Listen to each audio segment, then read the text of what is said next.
देश में चुनाव आयोग ने चुनाव का बुगुल फूंक दिया है और तारीखों का ऐलान कर दिया है। सभी पार्टियों ने ऐलान के बाद अपना जोर दिखाना शुरू कर दिया है। वहीं भारतीय जनता पार्टी ने भी अपने कुछ जगहों पर प्रत्याशी चुनाव मैदान में उतार दिए हैं, तो वहीं समाजवादी पार्टी भी अपने दमखम के साथ कई सारी सूचियां उतार चुकी है। अब रहा सवाल कि चुनाव घोषित होने के बाद पार्टियां अपने अपने उम्मीदवार कहां और कैसे उतारती हैं। तो वहीं समाजवादी पार्टी हो, चाहे फिर कांग्रेस पार्टी हो, या फिर भारतीय जनता पार्टी हो, या फिर मायावती की बहुजन समाज पार्टी हो, या अरविंद केजरीवाल की आम आदमी पार्टी हो, इन सभी पार्टियों ने चुनाव आयोग के आदेश के बाद अपनी अपनी भूमिका, अपने अपने प्रत्याशियों को लेकर मंथन शुरू कर दिया है। तो वहीं इन सभी पार्टियों ने ज़्यादातर स्थानों पर अपने प्रत्याशियों की घोषणा भी की है। लेकिन उत्तर प्रदेश का रामपुर जिला ऐसा है जहां इस बार चुनाव आजम के बिना होगा। आजम खान क्या कर पाएंगे इस चुनाव में, ये भी एक बड़ी बात है। लेकिन भारतीय जनता पार्टी इस बार आजम खान के किले को भेदना चाहती है। वैसे भी आजम खान के बिना इस बार भारतीय जनता पार्टी वैसे ही अपना परचम लहराने को तैयार है, जैसे कि उपचुनाव में आजम को शिकस्त दी थी।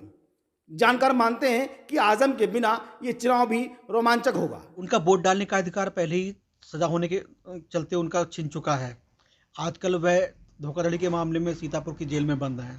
तो ये बात सही है कि हाँ, वह पूरी तरह से चुनाव की भूमिका में नहीं है। लेकिन दूसरा पहलू ये भी है कि आजम खान रामपुर के हर चुनाव में प्रत्याशी के चयन से लेकर तमाम फैसले खुद करते रहे हैं।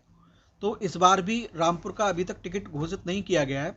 इसकी वजह भी आजम खान ही है। जब तक उनका क्लियरेंस नहीं हो जाएगा तब तक आज भी सपा रामपुर में इस स्थिति में नहीं है।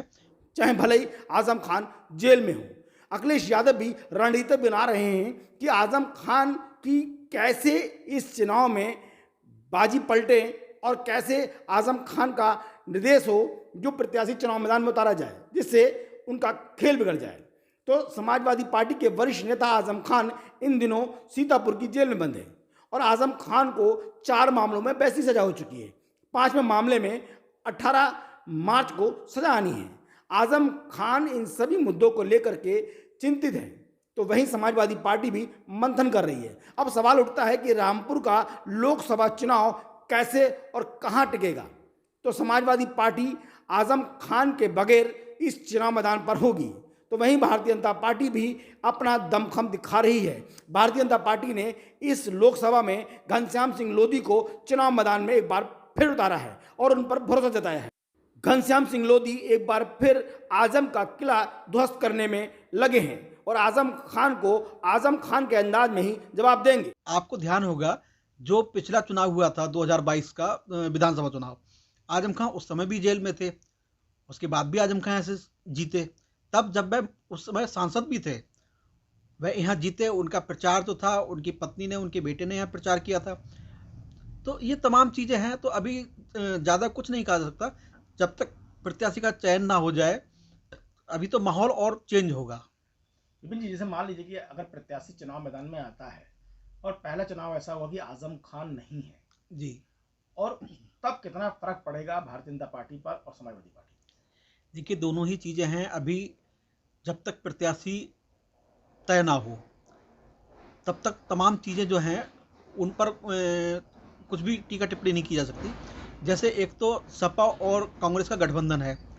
गठबंधन में सीट किसे जा रही है, नंबर 1, उस सीट पर प्रत्याशी कौन होगा, ये दोनों ही चीज़ें हैं। तो अभी तो पूरे चुनावी समर में सिर्फ बीजेपी ही है क्योंकि प्रत्याशी उनका घोषित है, सत्ता उनकी है।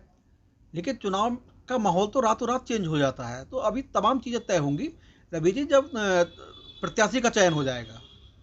मतलब माना जाए कि आजम खान की भूमिका चुनाव में रहेगी अप्रत्यक्ष रूप से। नमस्कार, मैं हूं रवि सक्सेना। अगर आपको मेरी ये वीडियो अच्छी लगी हो तो आप सब्सक्राइब और लाइक जरूर कीजिएगा।